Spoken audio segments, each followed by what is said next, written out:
Hi guys, I'm Valentino, Hi guys, I'm Adhyant. I'm Ada. And I'm Norah. and we're doing Montserrat.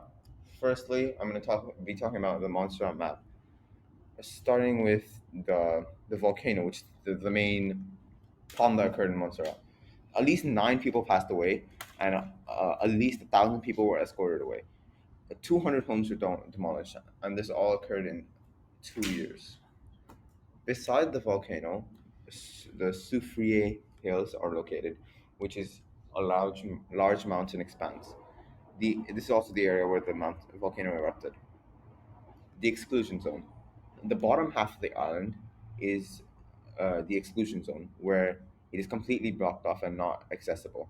Planes can't land here, and mm, it's extremely hard to survive here.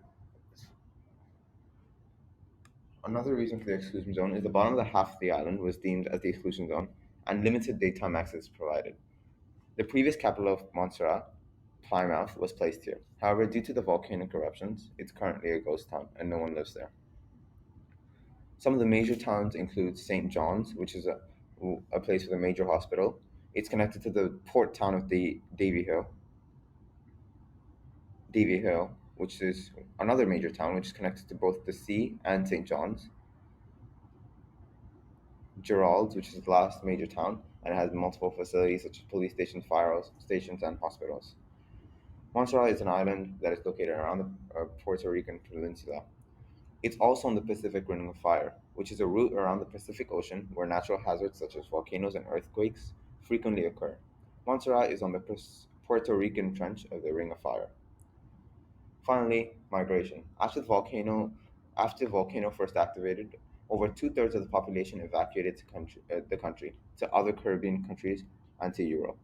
Originally, the population was 10,000, but most of them had evacuated to UK and other Caribbean islands.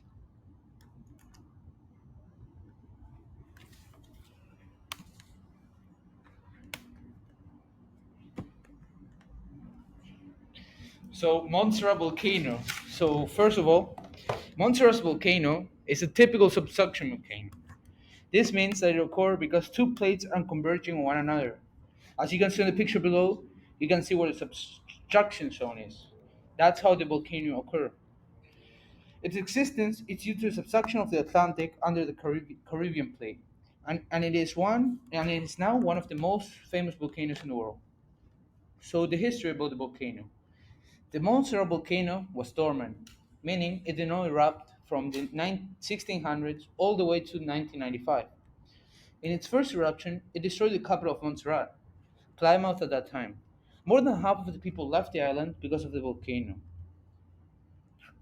Since then, people have been slowly coming back and rebuilding houses when they left in 1995. Its first historic eruption started in 1995 and is still ongoing. The last eruption happened in 2012, and the next eruption will happen anytime soon. The main primary consequences of the volcano in Montserrat is obviously large amounts of smoke come out when the volcano erupts, and also large amounts of lava. And an interesting thing about the lava is it doesn't flow like normal lava. It's a thing called pyroclastic flow, where the lava is under extreme pressure and it hardens and then it cracks and practically like explodes forward, so it moves at very high speeds, and it's also very, very hot. In Montserrat, it has reached like over 600 degrees Celsius. Secondary consequences would be destroyed landscapes, so lots of trees and stuff like that burned, and also unclean air as well from the smoke, which makes it very dangerous to breathe. And hundreds of people were left homeless because homes were destroyed by all the lava, and about 19 people or more have died. And of course, lots and lots of people, thousands of people, have had to evacuate the island because it is not safe to be there. For future measures the government has taken, after the initial disaster, the Montserrat government created certain protocols, like seismic monitoring, where they monitor the waves of the earth and all the movements of plate tectonics around them that could possibly affect the island. Another measure they've taken is disaster preparedness. This is certain courses and measures that have been taught to citizens, and there are protocols that have been created in the event of a disaster, where people can go as safe houses. Children in primary and secondary schools are taught as part of their curriculum disaster preparedness. Another measure that the government has taken is island-wide risk assessments. They've conducted many risk assessments of the land and, as such, have put clear signs stating where buildings are in areas that are dangerous and that could possibly shift. And they've also added in safer areas and used these assessments to create more safe houses and to enhance the protocols for disaster preparedness. There's even an evacuation plan for the entire island, which is called Operation Exodus. And this is in case the entire island's population has to be evacuated, they have a plan for where to go and what to do. Thank you for listening.